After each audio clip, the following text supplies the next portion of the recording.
जी हाँ, रूस यूक्रेन जंग का आज छठा दिन है। इस जंग के खात्मे के लिए दोनों ममालिक के हुक्काम के दरमियान मुलाकात का पहला दौर भी हो चुका है, लेकिन रूसी फौजी यूक्रेन के शहरों पर लगातार हमले जारी रखे हुए हैं। रूसी फौज ने यूक्रेन के दूसरे बड़े शहर खार्किव पर हमला किया है। इसके बाद से दारुल हुकूमत कीव पर कब्जे का खतरा मजीद बढ़ गया है।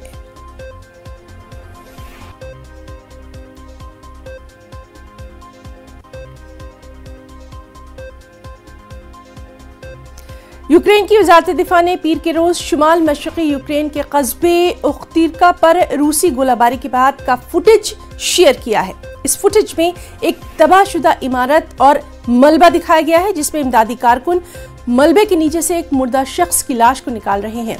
न्यूज एजेंसी के मुताबिक रूसी फौज की जानिब से उख्तिरका में एक बैरक को निशाना बनाया गया है, जो रूस की सरहद के करीब सोमी के इलाके में वाक़ है। यूक्रेन इंतजामिया के मुताबिक इस हमले में कम से कम 6 शहरी हलाक, मुतअद्दिद जख्मी हुए हैं।